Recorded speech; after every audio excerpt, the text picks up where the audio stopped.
And away we go.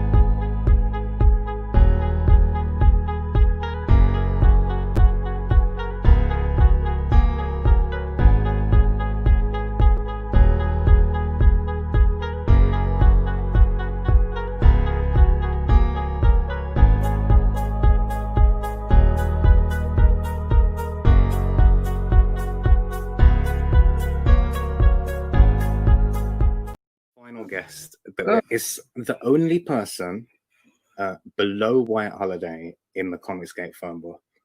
It's my favorite failed clone of Peter Sammetti. The YouTube how you doing? Welcome to the show.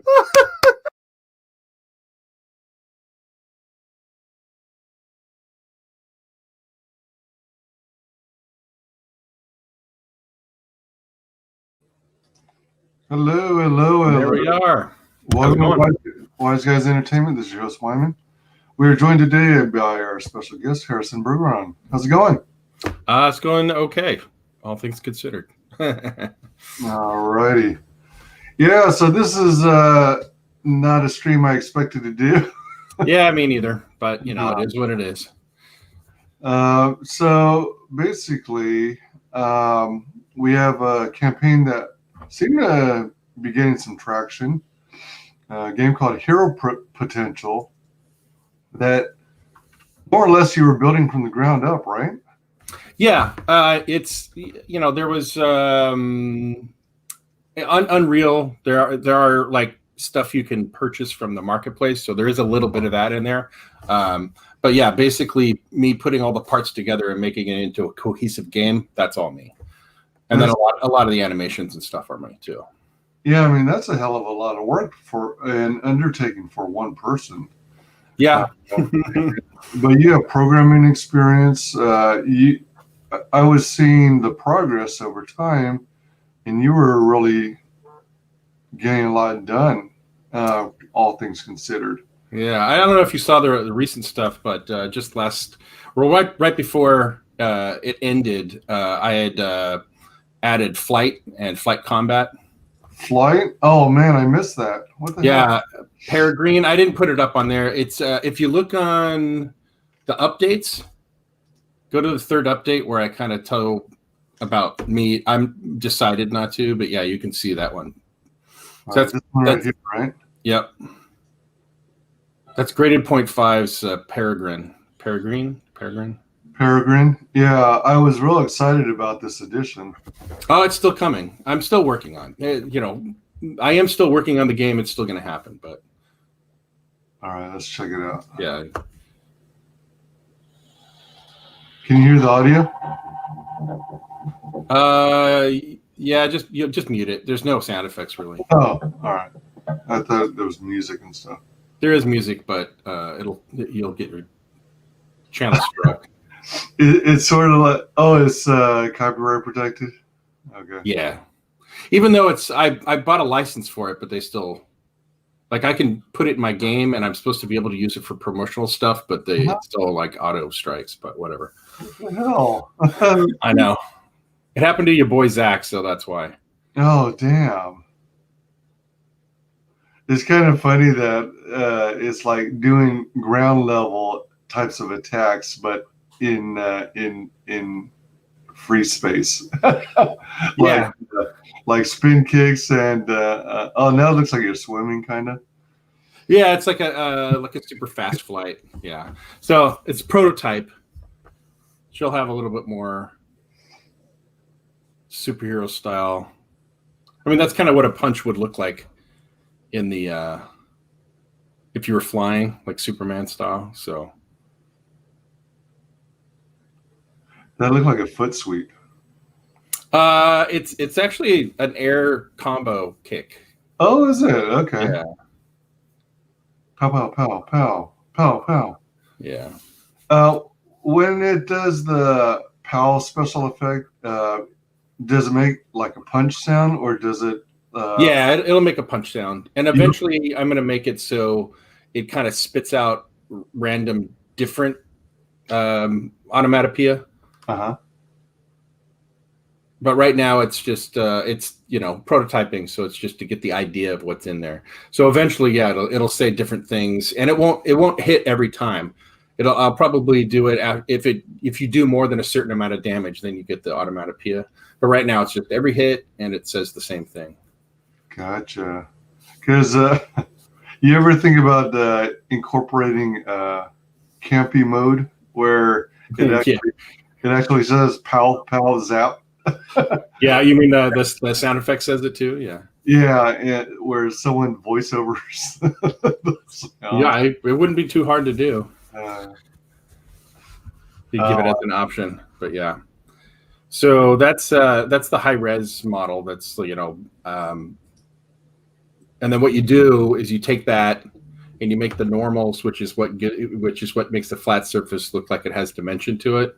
It's just like a 2D thing, and then you make that low res relatively. That's probably a couple million triangles, and it'll be down to like 70,000 triangles to make that character, and then that's when you put in the game. Wow, cool. Let me see something here real quick. Sure. I saw a screenshot. Oh, I don't know if it'll show it again, but I want to see this again. Was this a generic model? Is that why there's a pistol on the side? Yeah, I haven't fully programmed her yet. Actually, because I don't believe she's going to be able to use weapons. Although that wouldn't be something that in my world, in the characters that are in there, they usually don't use weapons. But in this case, because it's desperate, then they do pick up and use weapons. Mm-hmm. But yeah, she won't. And this is like the generic model that you use for. I mean, that I use for if somebody picks like the ice power or the fire power. It doesn't have the particles effects on it, so it just kind of looks plain. But it's also the generic one before I add the character, like the generic animation model, because it's really basic. Gotcha. So when I finish the model in game, then I'll just replace that, and then you'll see Peregrine flying around. Okay. At first, I thought when I closed it and minimized it, I thought I saw a recent video like down here that sort of, or up here that sort of resembled Peregrine for a moment. So I wasn't sure if there was another video of it. That's why. Yeah, no, she hasn't been rigged yet onto the skeleton. So. Okay. Do you see this like black and white or grayscale image second from the right? Oh yeah, I see it. Yeah. Yeah, there's got to be something else. At first, I thought it was like a possible Peregrine. Definitely from this, on my screen, it's small enough. Yeah, it looks like it almost looks like somebody cosplaying. Yeah. High poly model before retopology to low poly for the game. Yeah.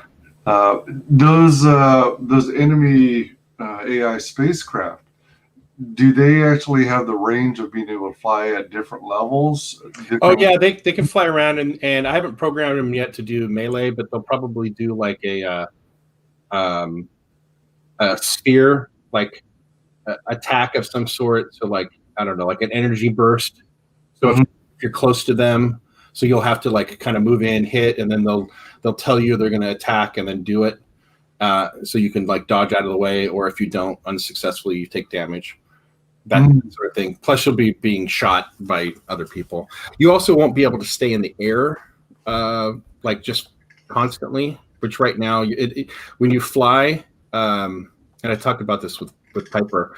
Some of her, one of her weaknesses is that she runs out of energy. She runs out of stamina, so she can't stay in the air and fly the whole time. So you're going to be kind of managing stamina while you're in the air, and then you're going to have to land, and then recharge and be able to fly again. I don't know if you've ever played Overwatch, but it'll be kind of similar to how Pharah works, the jetpack character. I've never played Overwatch. I was hoping to get a chance to play it, but it looks like they only make it for Windows and not Mac. That is true. So I didn't want to take the time to, do that. Over to my Windows environment just to play that. let me see here. So is stamina a feature that's unique to only like certain flying characters, or No, everybody has it, and you use it. It recharges really quickly, but it just keeps you from a gameplay standpoint from being able to spam really big attacks or constantly dodge. Every time you do like a dodge, which is where you like push a direction and you double tap jump, you'll like roll or dodge depending on what weapon or what character. Or anytime you do one of the big like punch attacks that slide you across the room, that takes a little chunk of stamina. And when you sprint, it takes stamina. So if you're running fast to get away, you could do it for a short distance and then you have to wait and rest. So there's some of that. So it'll work similar to that. all right. Do you have the same stamina restrictions on every character, or does it vary depending on their skill set and ability? It's the same for every character, but there are abilities that affect stamina and like either make it so that it like there's one power called Soldier of Fortune, and it just makes it so you have you use less stamina, like probably half as much stamina to do anything, and you come with instead of just a pistol, you come with an AK-47. Okay. And then that's it. So you can sprint for a longer distance, or you can do dodge rolls more often. But that's so that, and then acrobatics does the same thing, which is a similar power that lets you do a double jump. But the second jump, so you can jump and then you jump again. You can jump again. Right. And and it has a couple other things, and that also reduces the cost to stamina. So there are powers that do that. And some characters like Silkworm just has a version of Soldier of Fortune, the power, as his defensive power. And also you also start with like with the body armor. Okay. Just like you've got weapons strategically placed throughout the map for players to claim and use. Yeah. Are there also going to be like speed and stamina boosts sitting around? Not speed and stamina boost, but the bad guys will randomly drop armor shards just occasionally, and they also drop other stuff, like they drop ammo, like bonus, so that'll just fill your ammo up all the way. So stuff like that. But there's also like will be ammo around the map too that you can go and pick up, and then it takes like 25 seconds, 30 seconds to respawn again. So you can't you're managing resources as part of the game.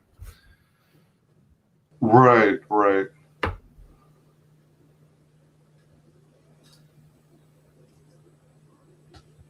Yeah, that's a lot of what game design is figuring out how to make people feel really powerful and then make it so they're not actually really powerful and they have to earn the power. That's kind of oversimplifying, but that's a little bit of what it is. You want to feel like really good doing things, and then make them earn everything they do. Yeah, for sure. You don't want it to be too easy, or else you'll get bored quickly, or you'll feel like you yourself are a Mary Sue. Yeah. Heaven forbid. Yeah, Mary Sues don't work in video games. They just don't. All right, I already won the game. Yeah, exactly. The next game. Let's see here. So was this video actually Johnny Phantasm in the game? Yeah. That's with his powers working and everything, yeah. Go ahead. That one you should be able to I think it's a trailer, so you can actually hear me talking. Another hero has been pulled into the desperate fight to save humanity. Johnny Phantasm. Straight from the pages of Johnny Phantasm 1985. Now funded on Indiegogo. Oh. Check the link in the description. Check that out. Johnny brings his spirit powers to the fight against the AI hero killers. He glows in the dark now. It looks really cool if you're on a really dark part of the map. And he's just a little bit transparent too. Yeah, he is. Yeah, I worked with Patrick on this. So those were the two requested powers that he wanted. He wanted to be able to turn into a ghost. Ooh. And then do that. That'll be his big ultimate attack.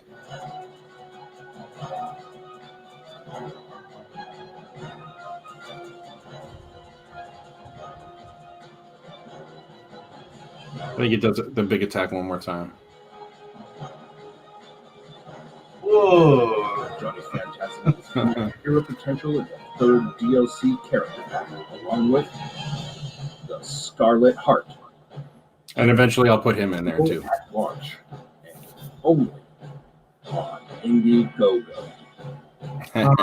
Pardon my ignorance, but is the Scarlet Heart part of the Johnny Phantasm universe? Yes. Okay. Yeah.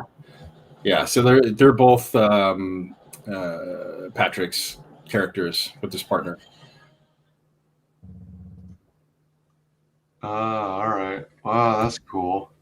I like the effects, the attacks. Yeah, and then this is the other one. If you scroll down just a little bit more, you can see. Yeah, no, that one. U.S. Assassin. Ooh.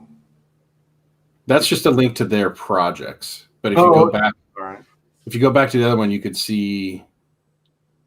Actually, do I have? All right, so this is a Bergeron project. Yeah, I'm real excited about this one. Yeah, me too. The art and the fact that it's ComicsGate, but there's not a lot of straight up superhero stuff in ComicsGate. There's just not. I mean, which is fine, but I actually like straight up superhero stuff, so I was pretty excited about Bergeron. Same here.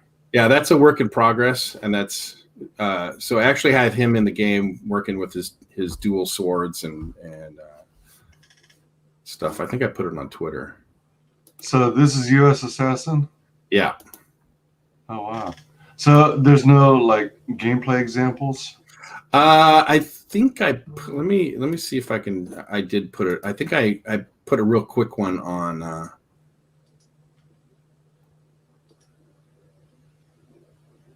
Oh yeah. Yeah.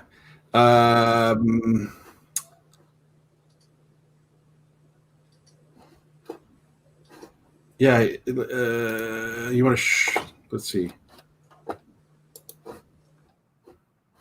Give me a second. You can share my screen and I'll show you. Yeah, absolutely. I put it up on Twitter.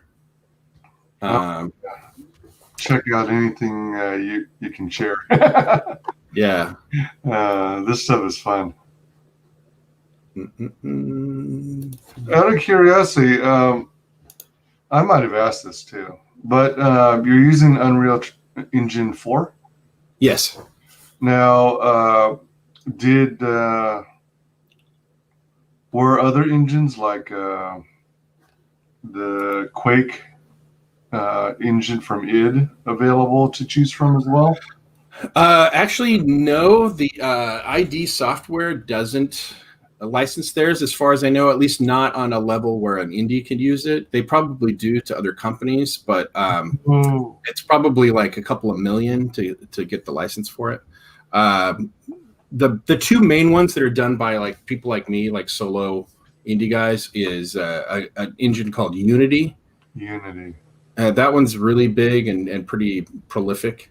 And then and it can do a lot of what Unreal does. I don't use it, so I don't know too much about the nuts and bolts of it, other than I know what it does. And there's games like Wasteland or Wasteland 2, and I don't even know all the games that are out on it or that released using that engine. But yeah, I'm using Unreal just because it's accessible.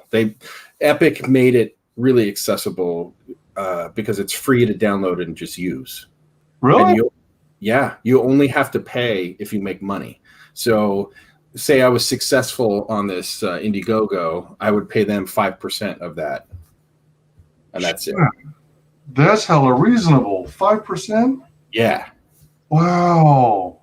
Holy cow. And if you release it on Steam, they take a pretty sizable chunk, and I'm signed an NDA, so I can't say how much that is. But if you look it up, you could probably find somebody else that has put it out there. But if you put it on like the Epic Game Store, they take a straight 12% for the game and being on the store, which is actually pretty damn reasonable. Wait, who does? Epic, the people who make. So if you play Fortnite, let's say, and you have the store for Fortnite, it's the same store that allows you to play Fortnite, like that front end store.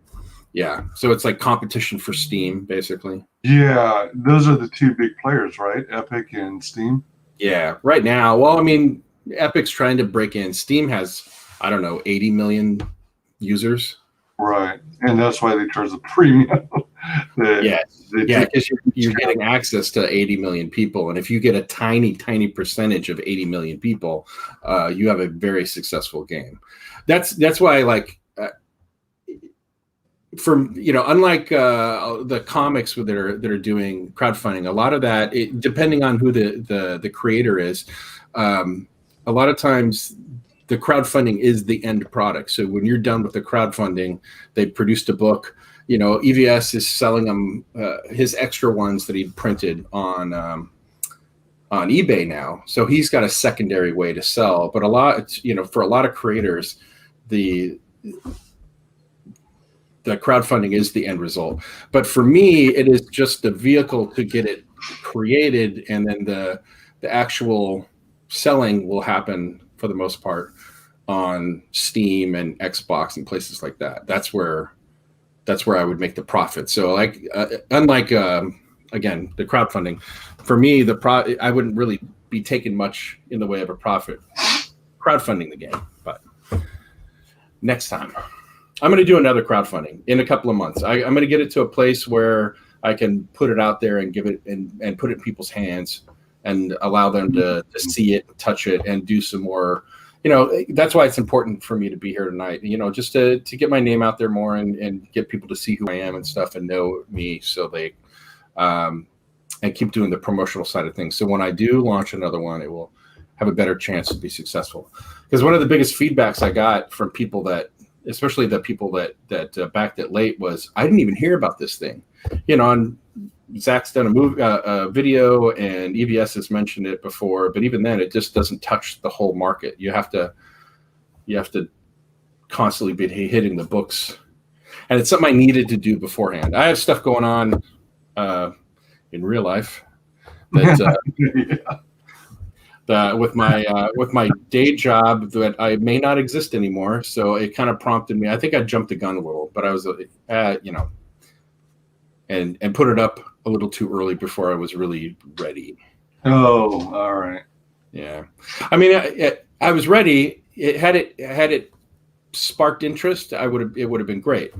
But there's more footwork to do to build an audience, I think. So, especially amongst, not everybody is a gamer that likes ComicsGate, and I definitely need to look outside of that as well for an audience to be successful.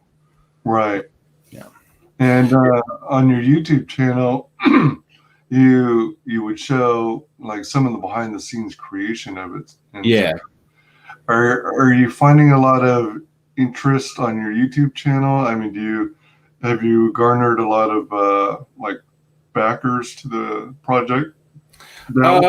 Yeah, I'm getting there. It's slow going, but at the same time, like I think I had 25 at the beginning of this, and now I'm almost at 100 subscribers. So, it's slowly but surely. I just need to do it more regularly. I'm kind of taking a month off right now, except for doing stuff like this, just because I'm looking for a job. I didn't get laid off from Disney, but I really don't know if it's going to be back soon enough for me to keep my house. So, oh crap! Yeah, so these furlough things. Yeah, I'm on furlough from Disneyland, and the state's like we just went into lockdown again. Like they have curfews, can't be out past 10 p.m., all this stuff. Are you guys in Florida? California. Oh shit, California. Yeah. So I'm in California. So, you know, it's a unique situation. So rather than wait to find out something's going to happen, I'm kind of being proactive and looking. So yeah, that's smart. That's smart. So I've been spending the last week, you know, getting my resume together, taking some online courses so I can buff up the resume and stuff. So that's part of the reason why I didn't extend it, because I could have extended the campaign and made that first 10 grand. I think I could have made it, but I decided, I wanted to be more successful out of the gate, and I need to spend right now concentrating on that's my real life side for a little while. So it just kind of worked out. So I made that decision. But you know, I'm still plugging along. I'm still working on it. Right. I'll still be posting stuff about it. Like when I get Peregrine actually in the game, I'll put a video up on Twitter and show that off. And in fact, speaking of that, I have that video to share with you. U.S. Assassin? Yeah. All right. Let me know when you're ready for me to put it up. All right. Say when, since I can't see. When?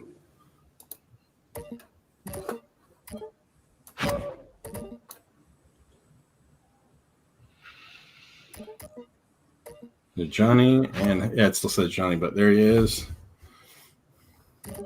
Johnny Phantasm. Start game.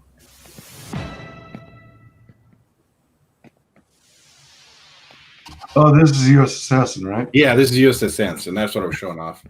Yeah, you accidentally you had the name Johnny Phantasm. Yeah. I forgot to retype it because just copy and paste and then you put in the correct information. Right. So I missed that. So this is just me doing a movement test, making sure his animations kind of flow and he looks good, which is why I run away. That's it. I thought you were going to show. Yeah, I'll let it play again. The power moves and stuff like that. Yeah, I've since I've done this video. I'll turn it down a little so we can watch it, but it won't be as loud. Since I did this video, I fixed his combat so he can actually damage people. Because when I did this, he couldn't really damage anybody. Oh, okay. Yet. So this was just an animation check, and especially with the dodge, you see him do at the beginning. Like that's his backwards dodge. Is that slide? Oh, side. And then I had to fix his right arm. Wasn't animated properly, so I had to go back and redo. Yeah, you can see it one more time. Yeah, you'll watch him do a roll, and then he does like the backwards slide, and that's the backwards dodge. Backwards dodge. That sounds unique. I don't remember seeing any game actually make use of a backwards dodge. Yeah, right here, watch.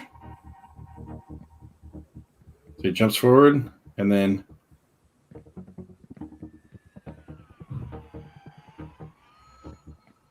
right there. Right, okay.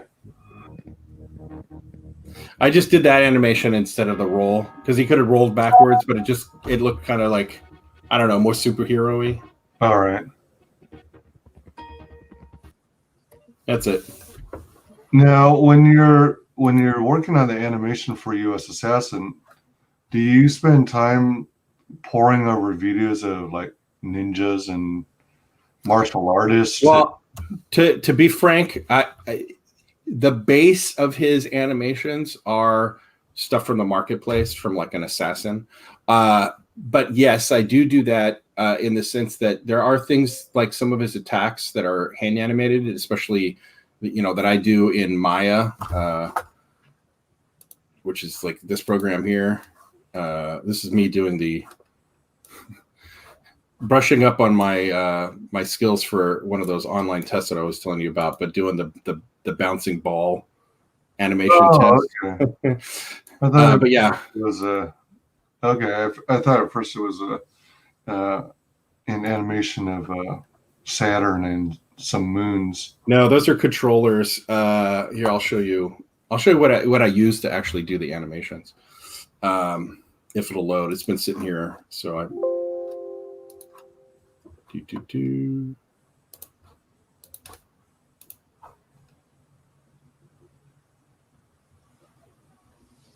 It'll take a little while because it's loading a custom script. So there's the Epic Games animation rig tool. So, oh yeah, one of the things. I gotta fix this. It's Z up. Oh, to reflect the axis, the Z axis. Yeah, the Z and Unreal is the Z axis is up. And but regular animation like that, the course that I'm taking is not. Oh, okay, all right. Yeah, two different. And then you can look, yeah, and then this has got like controls on it, so you can like grab them and move them around. Right. And that's how you animate. You make one there. You go up here. Although you don't start with the arms. You always start with the hips. You animate the hips first. And that's why the bouncing ball this is like animation 101, but the bouncing ball exercise is important because almost any movement you can break down to the hips moving first, and if you don't have that looking good, then the rest don't. But yeah, so this is the rig that you use to animate, and then you can load in. That's a lot of power. Yeah, this is the industry standard. This is used in film, and here's Peregrine's punch that I did. So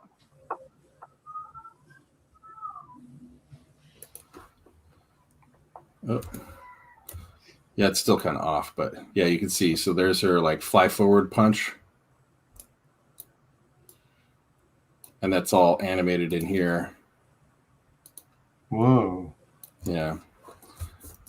So now, are you playing with the axes? Is that why she was moving like in a downward angle? No, it's just she was moving at the downward angle because the camera. I got to reset the camera on that view with this one. That's all. Okay. Well, that's neat. Let's see.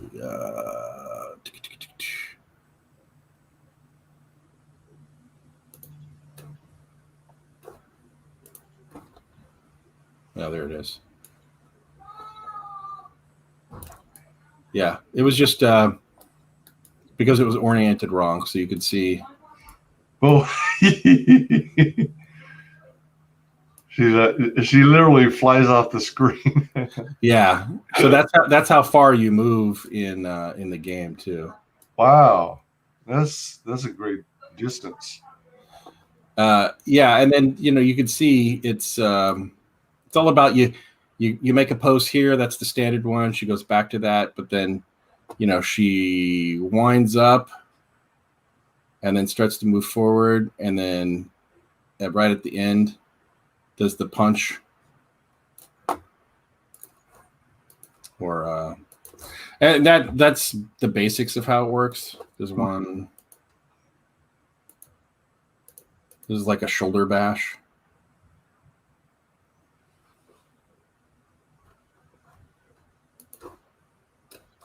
You can see she goes, and it looks weird because of the model. Yeah, her head's tucked down, and the upper back and shoulders are leaning forward. Yeah, but because of that separation there in this particular model, it looks weird. But when you see it on her, for one thing, it goes by so fast that you don't really get to see any of the weird breakage, which is, if you slow down most video games, when they get really extreme with the arms like that, it'll look a little weird. But this one is also, it's just not connected like a human would be. Oh, the parts of the puppet are not. Yeah, because you can get rid of them. Like this is also if you were doing a first-person game, you can use this rig to animate a first-person game. You just get rid of this stuff. You hide it. So, that's the whole thing. Yeah. Let's see. So you can hide just the parts that you want. Yeah, I hid the wrong one. Is that the neck? Yeah, that's the neck. Oh. So then, and then you attach the camera to like right there. So you're looking at that, and then you just animate the arms and maybe the legs, depending on the game or what it is. Yeah, because if you're doing if you're viewing things from first person, you're mainly just going to see your limbs. Yeah, it'll look like. Actually, let's see if I can find my other game. Let's see if I can find this. Oh yeah. Here, check this out. These are the animations for my other like action movie game that another animator did. I didn't do these. I own this music, so you don't have to worry about it.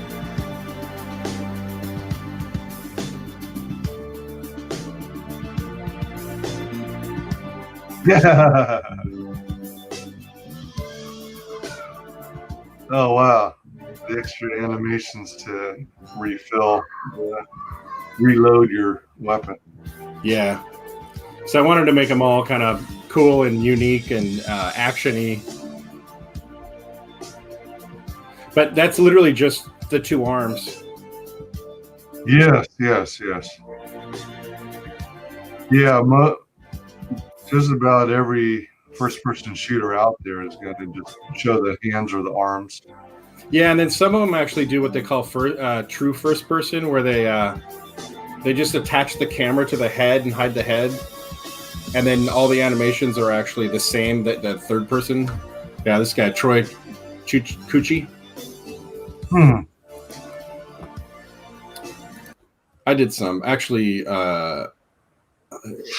One of the Akimbo, the dual pistol animations that's in the game, where he like tosses the two down and he pulls out two new ones.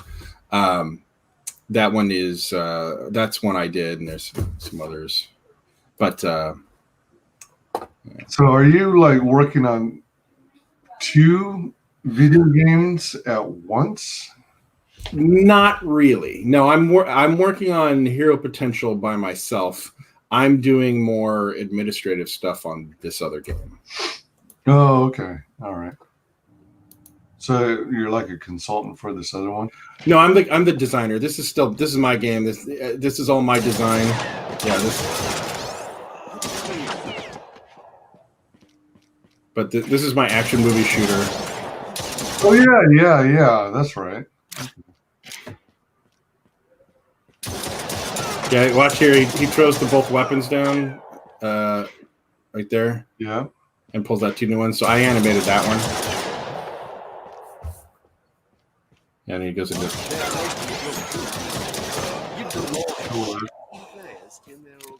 It's first and third person. This is really old, though. You change or toggle at will when you convert, when you switch back from first to third and back again? Yeah, you can. You can control that. But if you're doing melee, then it's just only what do you call it? Yeah, only third. So it'll automatically switch. Oh, all right. So yeah, there you go. Up to 11. Yeah. Harry, I'd like to ask you very. Oops. Screen sniping. Screen sniping a shared screen. Yeah, so there you go. That's it. Stop sharing. Little peek into how I work, at least on the animation side. That's kind of more what I do. Although my main job on both of them really is the design of the game. So I came up and wrote this whole long, 50-page design document for Killing My Friend. I didn't do it on this because it's just kind of all in my head, and I'm the only one that has to know what's going on. So I haven't written one down for that one yet. Whereas the other one, we had it on Confluence, and so anybody could go in there and make notes and look at it, and I could say, hey, I need you to put this game mechanic together, and they'd go and they get a description of how it's supposed to work and stuff, like, you know, because there's slow motion in the game, you know, kind of bullet time, but we call it overcrank, and stuff like that. So I had to describe what it was supposed to look like and feel like and stuff. Okay, all right. Yeah, that's the job of a game designer, is to kind of come up with the overall concept and then how it works. And a big game, like a really big game, all the little different parts are broken down into different designers with one head designer, kind of like a director of a movie. Okay.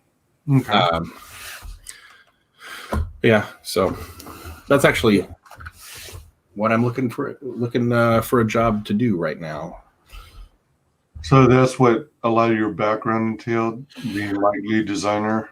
I have experience in it because I made this game years ago called Action Half-Life that was pretty big and popular. And then Is it considered a mod? yeah, it was a mod. All right.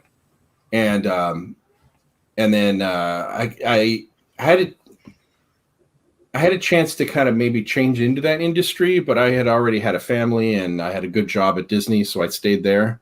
But I kept my fingers in it and as side projects. And then when Unreal 5 years ago made their engine available for free, I got back into doing it like on a regular basis. So I started that game that you just saw, like Killing My Friend, and then I've been working on Hero Potential by myself. Now that one's kind of, like I said, it's my role is much more administrative and less on the nuts and bolts. So I had found myself with time and wanting to work still on something. So I started working on teaching myself how to program in Unreal. And I did that by figuring out like how to do whatever, how to make a weapon work. So I figured that out, and then I did something more advanced, and I was like, all right, so laser eyes, that's like a weapon, except it's coming from a different place, and you know, so I figured out how to code that, but it works the same as like a machine gun, basically. It just looks different. So it ticks like a machine gun, and it's automatic. But yeah. So and then after a couple of years, now I'm here, and you see Hero Potential. Oh, so the how much experience does it take to, you know, take the Unreal Engine and start using it? Do you have to have a background in programming? No, not necessarily. I could even share my screen and show you that, but give me a minute. Sure. I'll open up the project, and you can see what it looks like when I'm actually programming. To do really basic stuff, there's a ton of tutorials out there. There's a lot of example projects you can download and like see how they do it. There's also two ways to work, because you can work in C++ and then have blueprints on top of it to do. That's kind of what I was doing in the other one. I initially started teaching myself how to do really basic stuff like an exploding barrel where you shoot it, and then after it takes a little bit of damage, it lights on fire, and then a timer starts, and when it hits the bottom or it takes more damage from shooting, it blows up and damages stuff. So I figured out how to do that and a couple other things, but really, really basic stuff in the but Killing My Friends primarily all programmed, all the movement and diving and guns and the networking stuff is all done in C++ by 3 programmers. Oh wow. Not all at the same time. I've had one guy, he worked with us for a while, and then he got another job, and then I had another guy working with me on it the whole time, and then I have this new guy that's working on it with me. But yeah, so my role was much more level design, and heck, I wrote a song for it. Oh wow! So you're with your being the creator, the lead designer, and all that stuff, you're basically kind of outsourcing the programming work to other people you've hired? On the other game, on Hero Potential, it's all me. When I do get to a point where I need to do something that's outside of my realm, like getting it ready and integrated with working on Steam, so the friends list work and all that, that's a little bit outside. So I'll hire somebody to do that. Okay. And then Xbox, to get it onto the Xbox will probably cost, I don't know, $10,000 or $15,000. Man, just to get it into the store. I'd say bare minimum, if not more than that, because you gotta, and that's just to the store in America. Then it's another grand, a couple of grand to get it on the store in Australia, because they have a different rating system. So you also have to pay out of your pocket for the rating system. So the ESRB, yeah, it's like $5,000 to get the ESRB to rate and put the little E or T or whatever or MA. Wow. To get that symbol on your game, you pay them, they review it, and they say it's this, and then or make these changes. Your game is rated X. Yeah, exactly. Yeah, but it offers some protections doing that to the industry as a whole, not necessarily you. Oh, okay. It's the whole like parents and censorship and demonizing there's going to cause school shooters and blah blah blah, which like study after study after study shows that it doesn't. Like if you think about it, like in the last 20 years, the percentage of people that play video games in society has gone up drastically. Mm-hmm. It used to be a hobby of nerds only, and now it's everyone does it. Well, not everyone, but you know what I mean. Like every kid has played one, or yeah, and a lot of kids do that instead of watching TV. Yeah, and with the age of kids getting an early start on technology, kids are putting. Parents are putting kids in front of like tablets in an early age. Show them, especially this year.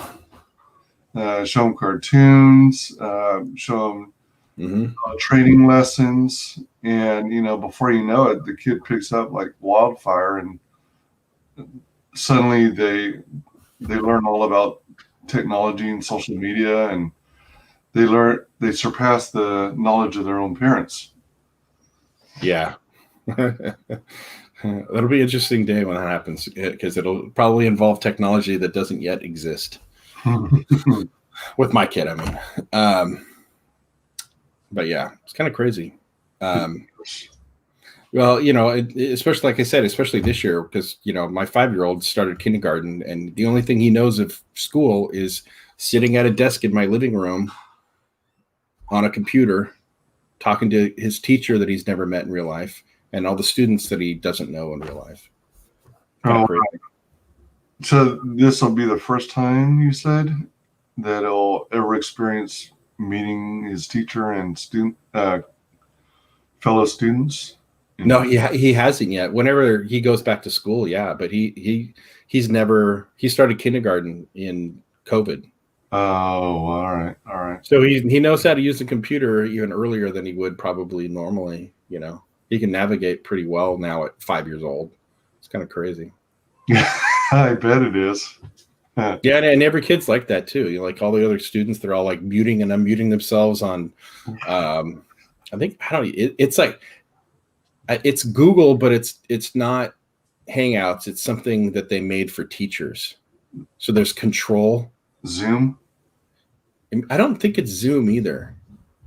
It's some other program that's the school district pays into. It's weird. I don't know, but it basically works like Zoom, except the teacher can control what's happening. But then are the kids finding ways to like unmute if they get muted? Well, they can unmute, but the teacher's like always like, somebody unmuted themselves, mute yourself again, all the time. My kid's pretty good about that. He doesn't really do that too much, but yeah. I know it's on a tangent, but what are your thoughts on homeschooling through technology like this? Do you think it's the way to go, or do you think it traditional going in person? And I think, having experienced it at his age level, I think elementary school, you benefit from being in a classroom with other children because there's social stuff to learn that you can't learn any other way. When it comes to high school and college, go for it. Yeah. Unless you need a lab class where you actually have to like dissect a frog or something like that, something that requires, or like teamwork type stuff. Yeah. I mean, what's the difference between sitting in a lecture hall at university and sitting at a lecture hall in your room? yeah, You know? yeah. I think if you're sitting in a lecture hall in your room, then it's easier to disguise if you fall asleep. Yes. But then the only one that's going to suffer is you. Yeah. You won't know what you're supposed to know. Yeah, there are dangers to that, and the dangers are to yourself. But yeah. But I definitely think my son and the other kids in his class would probably be better off if they were socializing like a normal situation. But it is what it is. Yeah, This whole thing is just thrown. I worked at Disneyland for 23 years, 24 years now. Except for I didn't work this year, so I don't know if I can count that or not. But up until this year, Disneyland had only ever been closed twice since 1955. One was when JFK was assassinated; they didn't open, and one was 9/11. They didn't open that day. But other than that, every other day that they were scheduled to open, they opened. Nothing, And then here we go. It's been almost 9 months. That's crazy. Yeah, it's one of those things. Like I used to say to people, like I'm not worried about my job because I work at Disneyland. Where is it going to go? It's super profitable. It's super popular. It's only getting more popular to the point where they had to like start raising the prices of the tickets so they wouldn't ever have to tell people we're full, you can't come in. Because that to them, that was, to Disney, it's preferable to have it be more expensive and not tell anyone they can't come in. Because imagine if you're like, have you ever seen The Vacation with Chevy Chase? Yeah. They drive across country and they get there and it's closed. Right. Well, imagine if it's you spend all this money, you come on your vacation, you get there and sorry, we're sold out.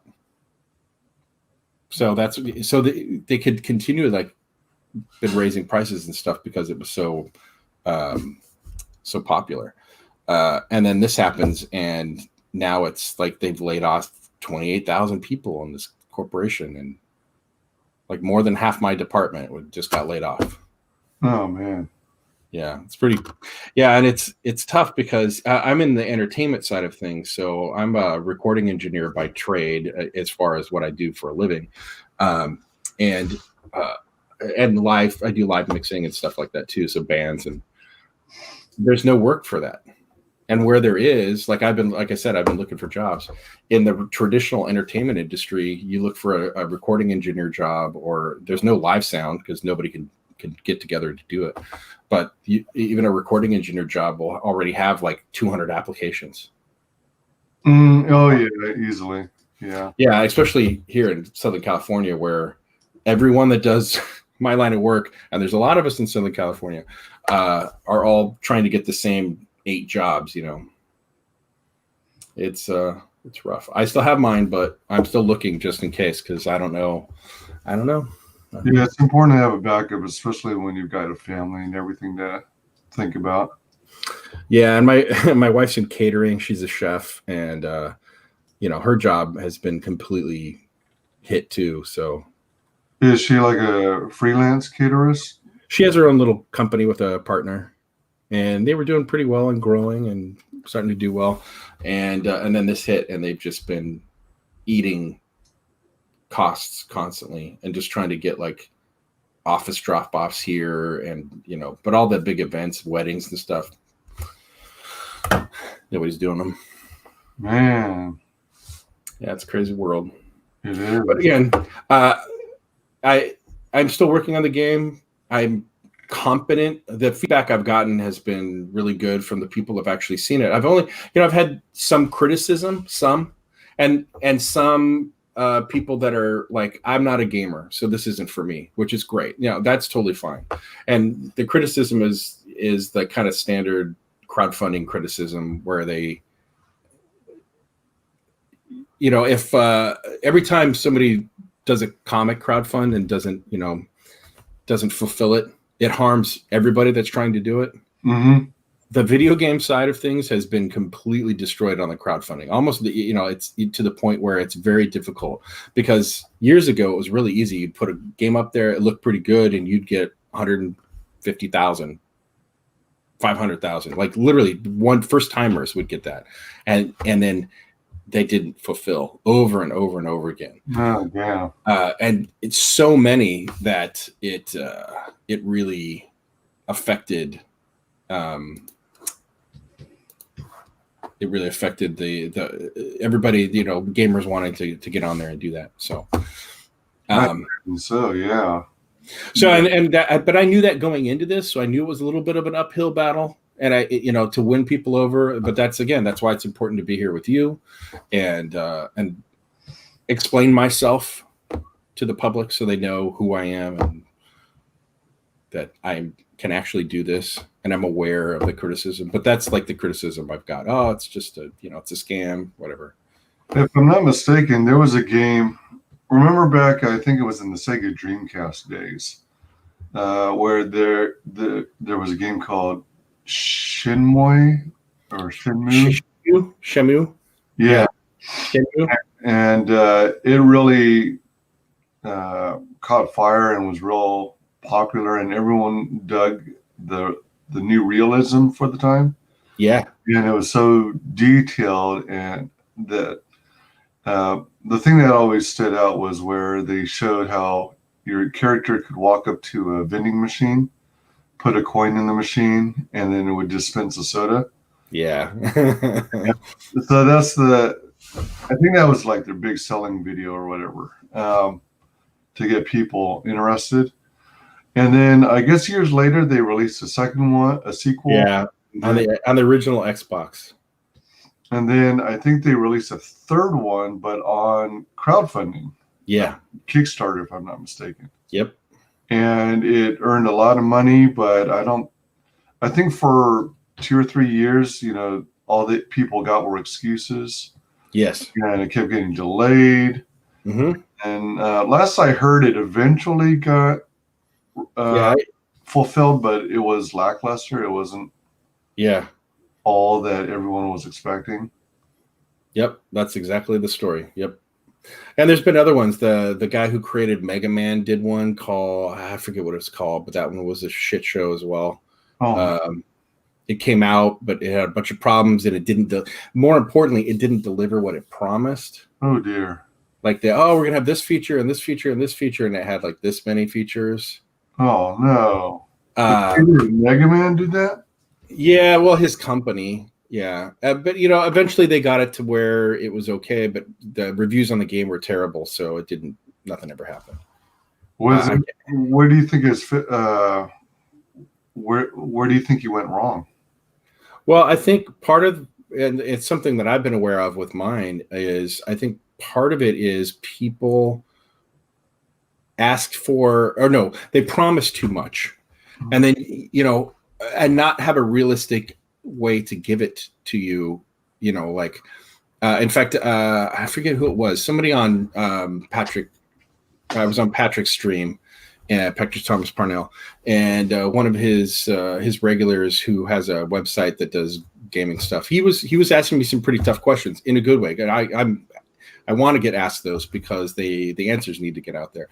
But he was like, "How do you expect to do what you need to do on $10,000?" And I'm like, "Well, I can keep doing what I've been doing for free, but this does cost money to do. Like in April." Coming up, my license for Maya, the program I was showing you that I animate in, is coming up, and that's $1,800 for a year, just to license it for a year. So it's like, that's the kind of stuff it would it would pay for is those things, and then a chunk of money to pay a guy to get it to work on Steam. So that's why the minimum was 10,000. But also, every time I get on a stream or I talk to people on Twitter or whatever, people are always like, "Oh, you know what you should do? You should put this in there, or you should make it do this, or whatever." And I always say, "Yeah, maybe," because what I promise is something that I know I can deliver. It's a very simple game. It's a horde mode. You shoot, bad guys come, and if you stay alive, you win. If you die, you lose. Really simple. Feature-wise, there's not a lot of features. Now, if I had a successful campaign that, made a lot of money, then I could add features, which is what you're supposed to do. And I think those big ones like F.A.M.I.L.Y. and whatever, some of the other ones, big failures, is they promised so much, then they couldn't deliver. Same thing with, wasn't a crowdfund game, but No Man's Sky on PlayStation. No Man's Sky. So they promised like it would be like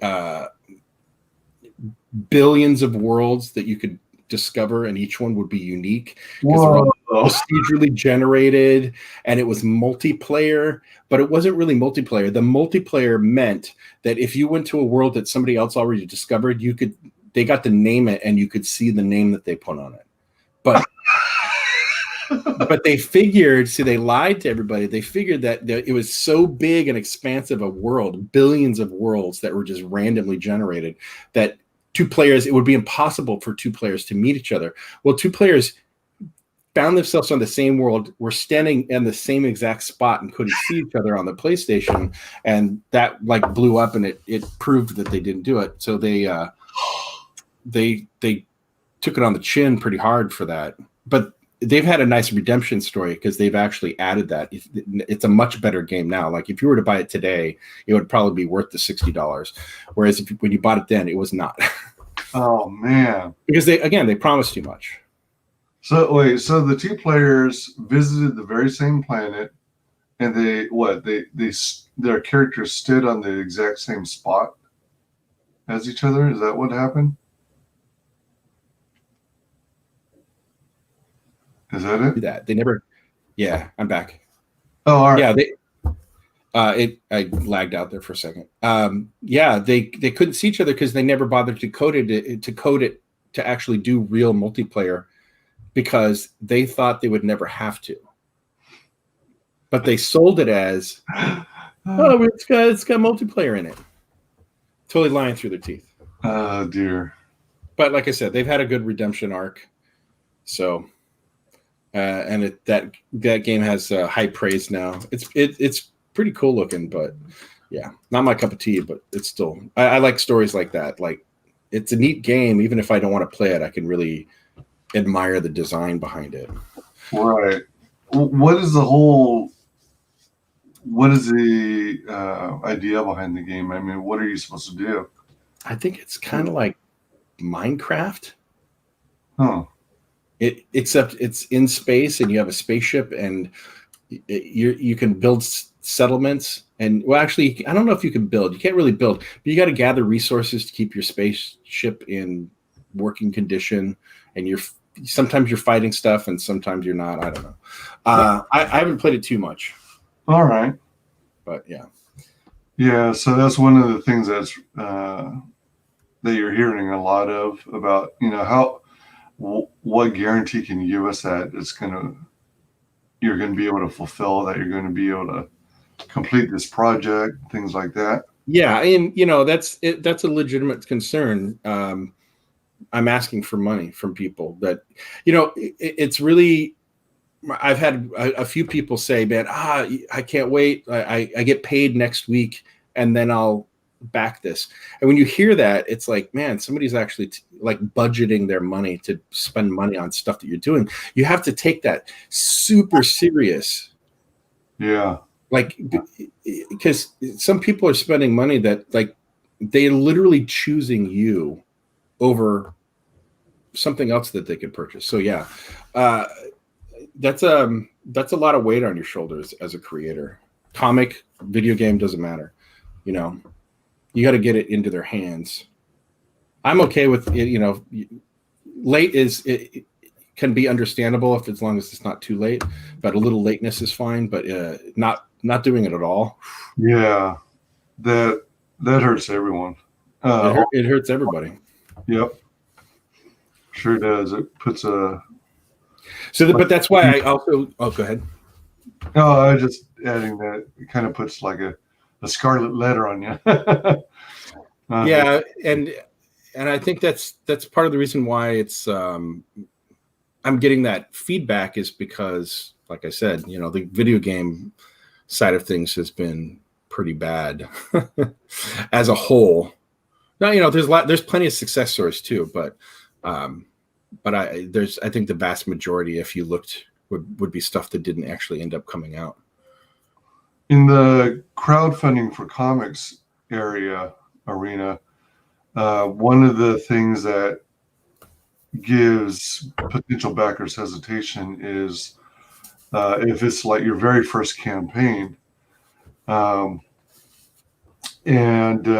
once they start seeing that, excuse me, once you've released your first project and people have seen it in action, gotten it into their hands, and they see people receiving it in the mail and doing box openings and reviewing them, then that puts their mind at ease, and that makes them more willing to consider backing the project. It's got to be exponentially harder for a game campaign. Did you get concerns or criticisms like that? Like, we haven't seen you release. Absolutely. Well, that's I got some of that. I immediately responded with a video on my channel explaining, like, here's my background, here's who I am, so a little bit more about me. I'm not just some guy on Twitter putting screenshots up. And that's also why, like, my original plan was to get like a really basic version, get maybe a quarter of the powers in and a couple of the characters functioning, of the ComicsGate characters on a single level, and put it up on Dropbox or something, or a link where I could say, hey, yeah, go download it, try it. You can run around, you can kick things, you can punch, and then it ends. So really short, but just to show, like, this is a real game. That was my original plan. But again, I kind of jumped the gun and panicked a little because of the stuff going on in real life. Yeah. So, I made so now I'm going to do the same thing. That's my goal, is to, within the next 2 months, get something out there so people can play it, get into the hands of streamers so they can play it on their streams and stuff, and generate interest before I try and do another crowdfund. Yeah. And that'll help too, because a lot of, one of the things, if you go on to Indiegogo or Kickstarter more, because there's more video games on there, and if you look through the video game section, a lot of stuff on there is just concept art, like ideas. There's no work done, and that's really super risky, in my opinion. Yeah. Because it's so early and you're trying to sell an idea, but you have no idea if they can do the work. Or the other thing you see, and I've gotten this criticism too, which I have addressed, but I don't know if you know what asset flipping is. Because I'll explain what it is. It's because you can buy assets, you can buy maps and 3D models and animations and stuff, which I've done. Some people put them together really quickly and make it look like a game and sell it. They throw it up on Steam for like $5 and people will go buy it, and they'll make a couple of grand. But it's a hoax. It's a fake game that they just threw parts together, and they do this. You see the same thing on what do you call it, on Kickstarter and less on Indiegogo, just because there's less video games. But yeah, and so that's another thing that hurts it. Like I said, I've had that accusation thrown at me, so I've addressed that with a couple of videos where I talk about, like, the maps that you see in the video. So like the shipping container port is literally the demo of the assets that I purchased, but they're not going to look like that when I make the game, because that doesn't really function. It's too big and open. Whereas the zombie mode kind of has to be a little tighter with more corners and stuff, so you can't really shoot them when a zombie that's half mile away and you have a rifle is not scary, because you have a long time to hit it, even if you're a bad shot. If he's in the same room with you, that's fucking scary. Right. Pardon my French. Yeah, I think my main concern, if you can even call it that, is that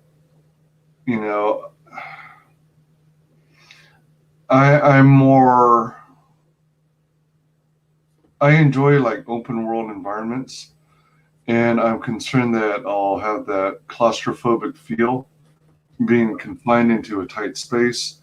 And sometimes in these types of games, I'll find myself out of ammo, and I'll be running for my life. And in a small arena, I won't have much room to run away from. Well, that's where this game actually would be good. If that's your issues, is ammo's going to be scarce, but and getting away might be difficult. But you could also choose powers if you want to choose somebody else that don't require ammo. Like you can actually be able to do, the laser eyes. You can use them no matter what. You run out of ammo. It has a timer on it, but you'll always have that.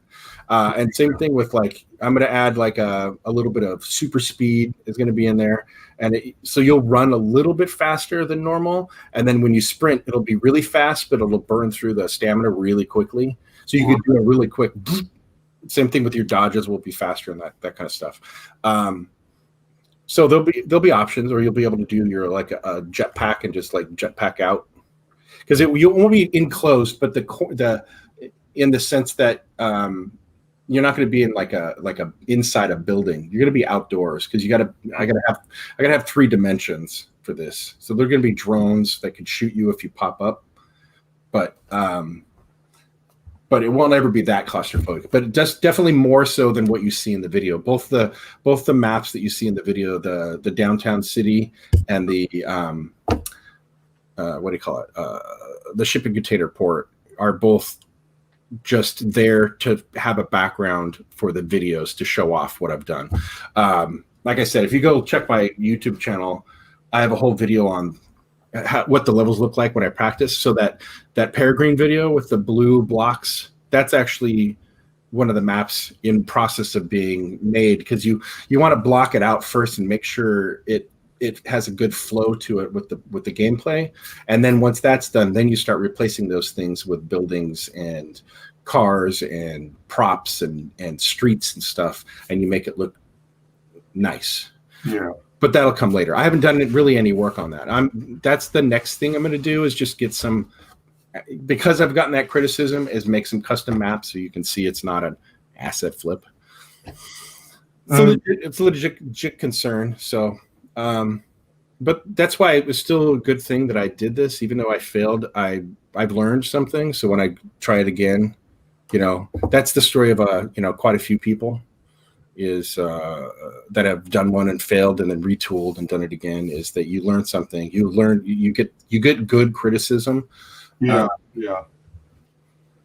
But yeah. So the you're talking about how some people upload a video to Steam and it's an asset flip product. Is Steam pretty good about tracking those kinds of frauds down? And they get a lot of criticism for not doing that, unfortunately. It's actually kind of harmed creators like me, or developers, really. You say creators because that's what you are in comics, but right, developers. So my brain flips and flops between them. But yeah, developers kind of, smaller developers, indie developers kind of suffer as a result, because it destroys trust. But that can be alleviated by putting a demo out. You put a demo out that works with a limited function, so it's not the whole game. You get it for maybe a few minutes at a time, or in my case, I would probably limit it to only certain bad guys would even spawn, and on one level, so you can't, and then not all the powers and not all the characters would be available. So you can see it's a real game. You could play it. You've seen video of the other stuff working. Make you want to buy it, but it'll also give you the confidence to feel like I'm actually purchasing something that exists. Mm-hmm. I think that's more important, as opposed to, at least on some level, it just kind of shows the difference between comics, where you're really paying for it to be made for the most part the first time around, and then the second time around, hopefully they're kind of funding it the next one. And they have it, except for the printing part, but as far as the drawing and the coloring and all the making, it can be done like by themselves, basically. Whereas video games, it's a whole different ball game. Mm-hmm.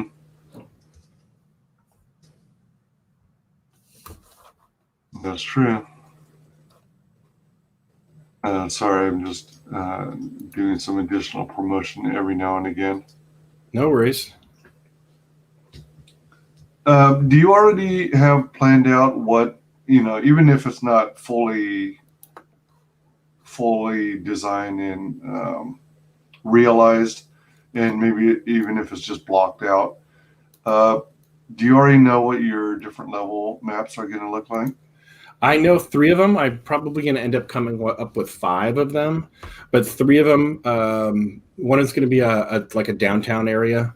That's a classic location. They're all set in Long Beach because that's where my comic that I'm eventually going to do is set. So one is like downtown Long Beach. So there'll be like palm trees and you'll see the ocean behind the buildings, but it'll be like a traditional kind of downtown. One is the shipping container port. But it'll be like there's a battle been there, so some of them will be knocked over, or I haven't really worked that one out. That one's like the least far along as far as the flow goes, but it'll be themed after the port. And then another one's going to be more like a suburban neighborhood. Okay. I'd like you to make a request, but Sure. And not that I don't know. Well, I don't know. Lay it on me, brother. I don't know if it's so much a request, but I personally would not want a level that is based in the sewer system. Oh, yeah, no. I really hate sewer system maps. Ever since Star Wars Dark Forces 1 and Dark Yeah. Forces 2, Hang on. all right. I'm listening, but Every time I get to a level that involves the sewer system, it never fails. I always get lost, and I can never pass the level. I always get lost. I can't get past it, so I've never passed those games. Oh, I love that. This game. Actually, I actually got credit on the second one. No, the third one. Really? Yeah, on the Xbox and the GameCube version, I got credit. I'm gonna see if I can find the video I made a long time ago. So was the one released on Xbox considered Dark Forces 3? It's Jedi Knight, Jedi Outcast. Oh, Jedi Outcast. Okay. Here, let me see.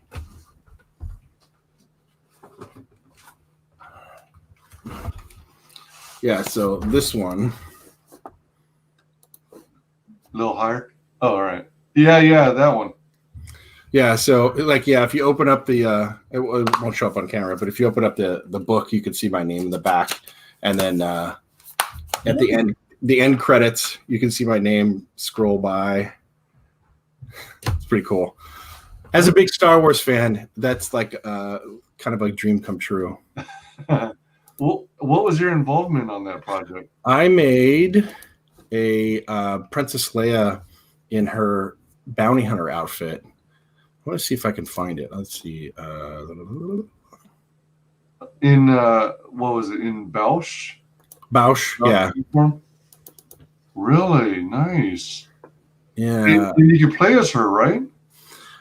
Only in multiplayer, and it was only on the Xbox and only on the GameCube.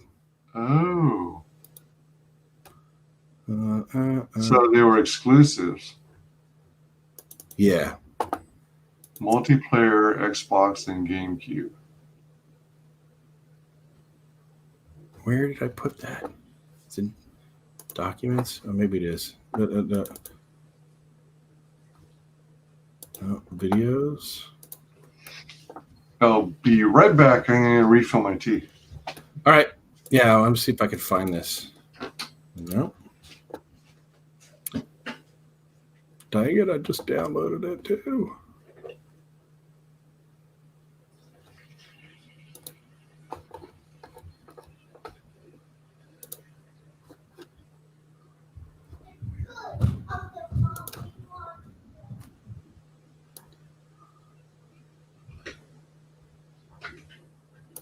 Oh, here we go. I found it. Nice. Be right there. Yeah, no worries. So I got that, and then I'll see if I can find the. Ready. That's not it.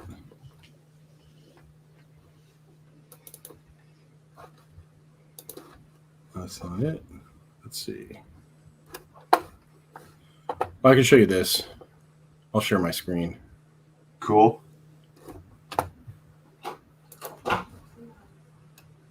Is it something? Is it like a video that has? It's a video I used on my camera when I had a Wii. All right, let's see. Share. Is there anything copywritten on it that? It's got Star Wars music, but it's real short. It's only like it's only a few seconds long. Oh, yeah. You caught the part where it shows the credits. Yeah, because yeah, that's it. Is that after you pass the game? Yeah. So this is on the Wii, but it's the GameCube version. And I put this on Facebook.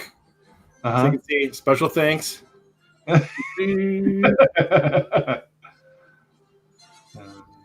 So I'm legit.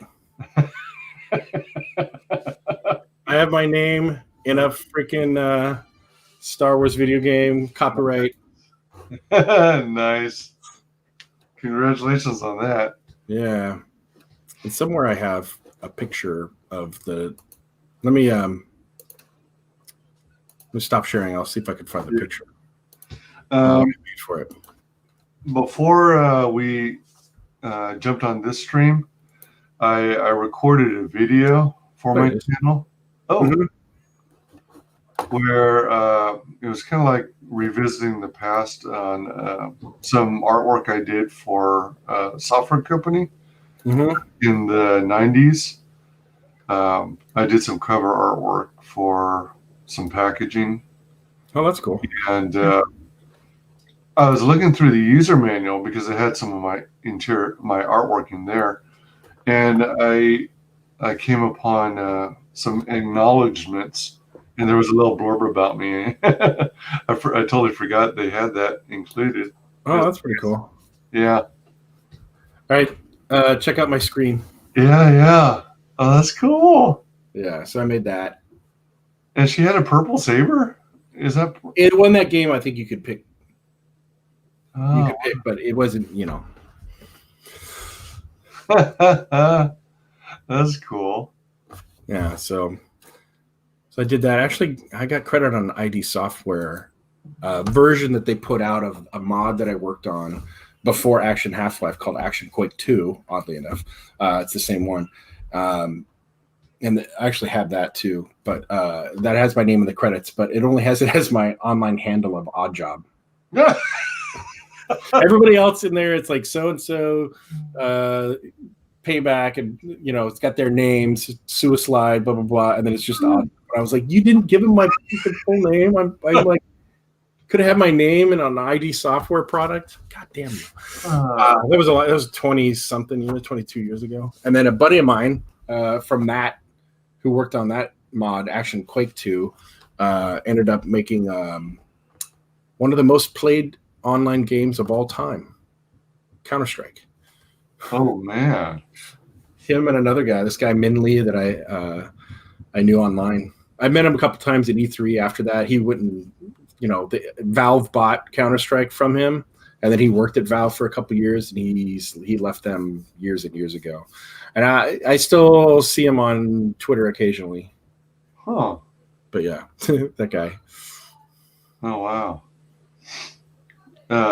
Did he leave because he didn't like how Valve was handling his property, or? No, he was fine. I mean, he sold it off. He'd worked on it for years. So I think he just was done with it. And he wanted to do other stuff. And actually, you know what? I know where he works. He works. Another guy who was an Half-Life modder from way back when, who did Gary's mod. I don't know if you know what that is, but yeah. He and Min are working on Rust, the game Rust, which is like a survival game. Oh, all right. And then are they like a small independent company or something? Or yeah. All right. And then your work on that mod, was it Action Quake 2? Action Quake 2. I did when they first did Action Quake 2, they took the big buff soldier models and people would just paint new skins on them.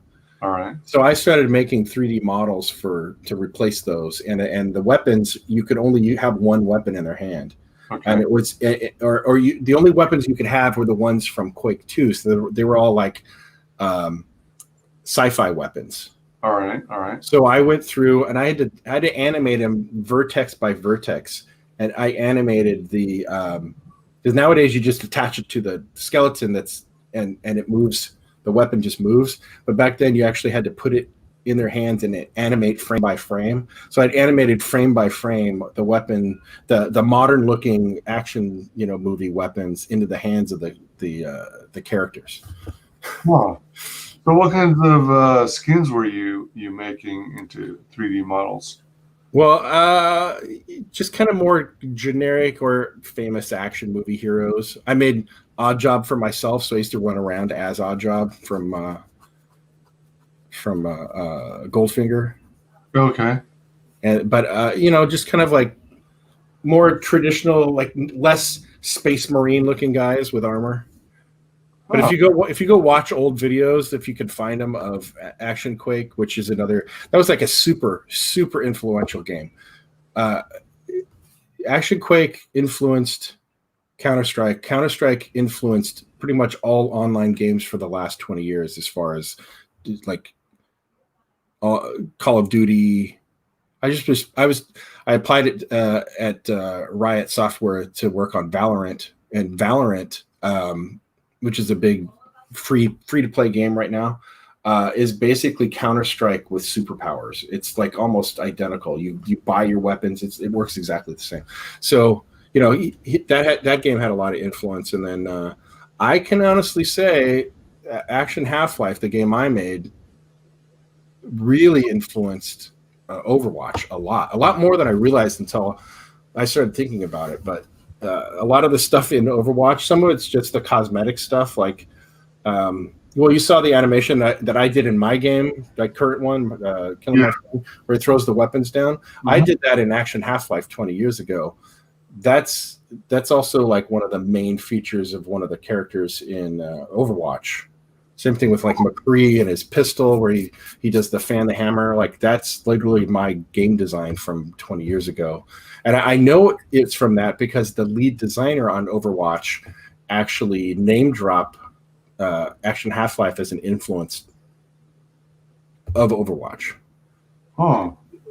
Which is like when I saw that, there's a video on GameSpot where they talking about how they came up with Overwatch, and the first thing he goes is I was a Half-Life modder, and there was two big there was a big mod, Action Quake 2, and then the community split into Counter-Strike and Action Half-Life, and he shows video of my game that I made and my animations and my characters in this video on GameSpot talking about the making of Overwatch, which is one of the biggest games, in the last 10 years.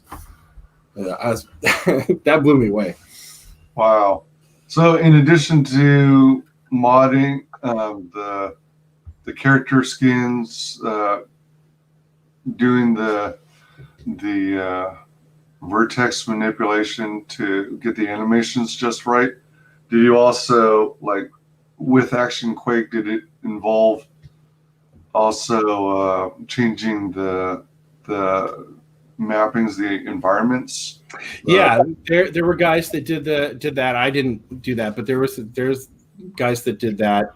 In fact, one of the guys that made maps for Action Quake was one of the guys that made Dust, which is like probably the most famous Counter-Strike map that's still being used. It was made for the very first beta version, and it's still in play today in in Counter-Strike Go, like the modern version. Like they remade it and made it look all pretty, but like the original version, so that guy made some, and they had kind of more basic stuff, but Quake was sci-fi.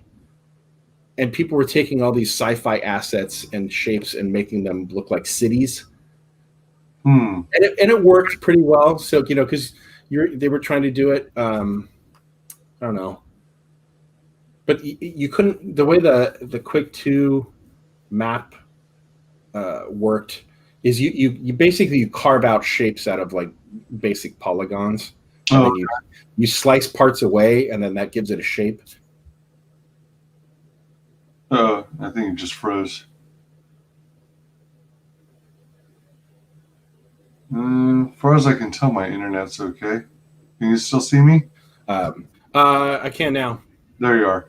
Yeah, pop back up. Yeah, mine's been wonky lately, too, but whatever. Yeah, I'm sorry. It sounds like I missed a chunk of what you were saying. Oh, I was just saying how.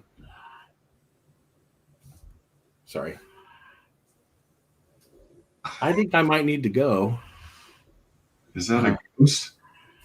No, it's my son. He's my older son. He's having an issue. Oh, I hope he's not choking or something. No, he's just angry. So. Oh, okay. All right. Probably his friend stood him up and he's freaking out. But. Well, I want to thank you for taking the time to give us an overview of what the heck went on and why you closed it. And but the good news is you're still working on it. You got some lessons learned, and you are gonna lick your wounds and regroup and relaunch in roughly 2 months. We'll see. It depends on how things go. If I end up getting a job and having to move in that time, then obviously I'd push that back. But it's still going to happen. Yeah, absolutely. Oh, and also, when you do relaunch, are you going to do one of those? Indiegogo allows you to do a pre-launch. Yeah, so build up an email list. In fact, I might do that sooner rather than later because you have 6 months. So I'll probably start that in next month. That would be a good idea. Yeah. So, and then just let it sit there and collect more and more and more names. Yeah, for sure. That would be a great idea, actually. Sweet. Yeah, be sure and let us know when you have that up or share it on, tag me on Twitter or something. Yeah, we'll do. Right on.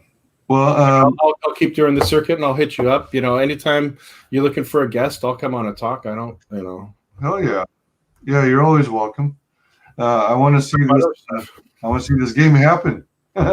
Yeah, me too. So when you get to the point at which you are wanting to, share a little bit of gameplay, you were talking about uploading it to what Google Drop or something like that. Dropbox or something like that, where I can give people a link and they can just download it. Yeah. Now, if you get people a link for them to download it, are you talking like a PC installer, an EXE, or are you talking about something that you It would be an installer. It would probably just be like a RAR file or RAR file that they would just unpackage it, and then you click on it, you could play it.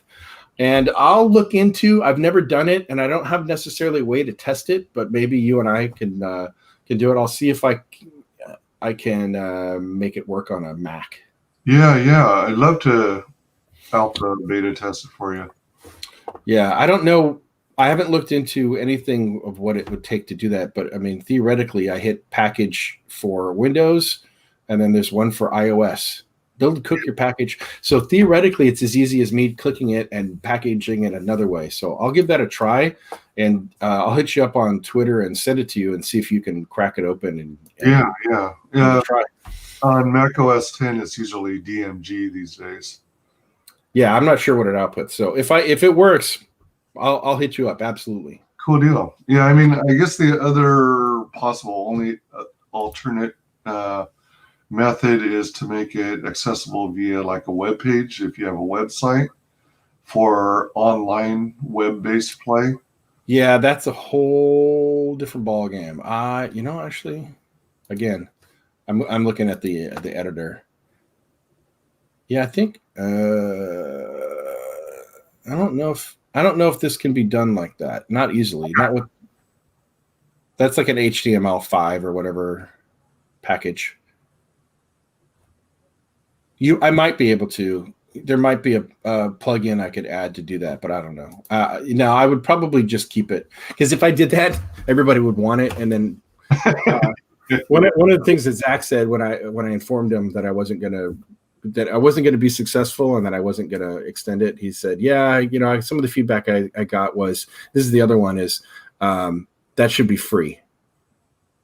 To which I was like, "Free? There's a lot of free to play games." Yeah. There's a lot of free to play games, but this isn't that. It's one, it's not that style of game. It's two, giant corporations can do that because they can eat the cost and then make the money on all the downloadable content. But I'm one person that needs to be compensated for, so that's that criticism that I took to heart, because I know where it comes from. And I also know if I had to put it out for free, I would just stop making it. Right. It just wouldn't happen. So that would be my answer to that. But yeah, that is definitely, I don't want to encourage more of that attitude, because, I think it's important to pay me for what the work I do. Oh yeah. If you're going to enjoy it. Because I'm not a big giant corporation that can eat the cost of development and then make the money on the back end. But yeah, I don't agree at all with that statement that it should be free.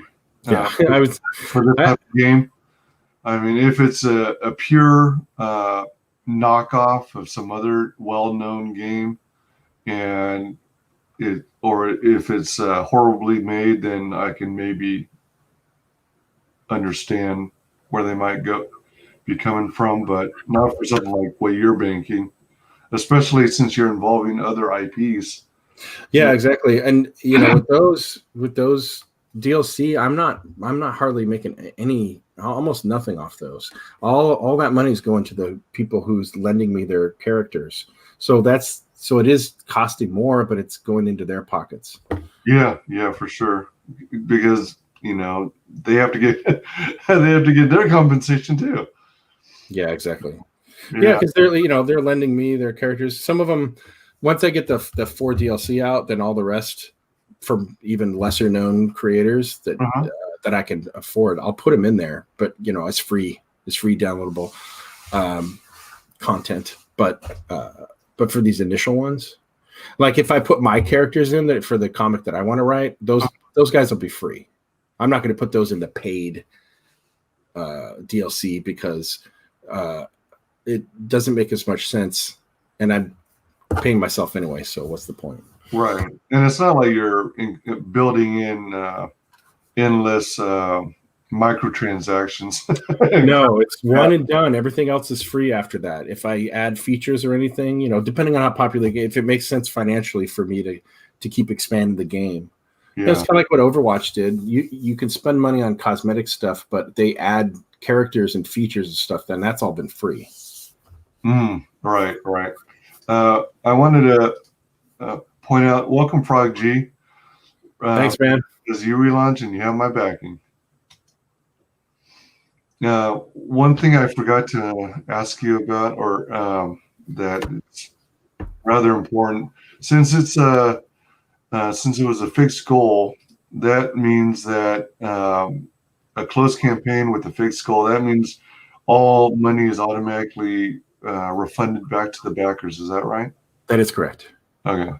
I learned the hard way on my first campaign for my other game, which this one did twice as well as. Thanks 100% to ComicsGate. But because of that, I did it on the other one. I ended up, because that game's still in development, I got what I needed at the time from that money. Mm-hmm. When I had enough, I refunded everybody, even though I didn't need to. Right. Yeah, with the flexible goal is kind of It's dangerous. Yeah, you're sort of making a deal with the backers. It's like, all right, now what do I do? If I didn't complete it, maybe I can give you like stickers or patches or something if it's a comic book. But if it's a game, it's like iffy. Do you refund them or? I had a few people that were fans of Action Half-Life way back when, that are just fans of mine as a creator, that said, no, brother, I gave that to you so you could work on it. Don't worry about it and pay me back. So I didn't pay them back. But, other people I did, because this was a while ago. I paid them back before Hero Potential. But I learned my lesson. Yeah, especially for anything, you might get away with it on a comic if you're one of those guys that has most of the work done. Yeah. And then you get enough money to just print for the people that actually bought it. But video games, it's a totally different. So fixed goal is a good thing in my case, but yeah, it is what it is. Yeah. Yeah, so I look forward to having you back on when you're ready to launch your pre-launch, and again when you go live. Yeah. I'm going to give you the floor. Would you share with the world how you can be found on social media? All right, you can find me on YouTube at Harry Bergeron. You take the sun off. Harry Bergeron, and on Twitter also at Harry Bergeron.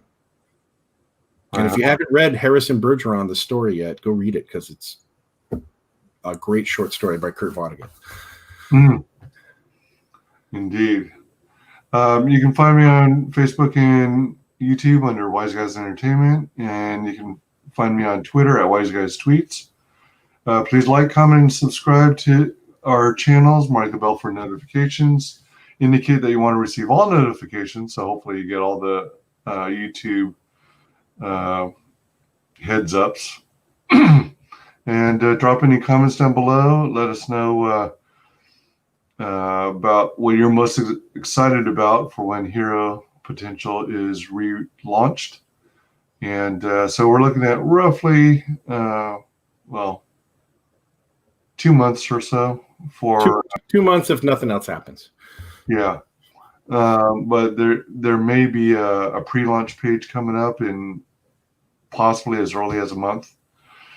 I would say early as like a week and a half, 2 weeks. I'd say 2 weeks. Yeah. Awesome. Fantastic. Yeah. Be on the lookout. We're going to try and be up on the current news on Hero Potential. Thanks to everyone in chat for joining us. Yeah, thank you. To everyone who watches this on replay. And thanks especially to our special guest, Harrison Bergeron. All right. And we are ending the broadcast in 3, 2, 1. Final guest is the only person below White Holiday in the ComicsGate phone book. It's my favorite failed clone of Peter Sammetti. The YouTube sensation. WyzGyz. How you doing? Welcome to the show.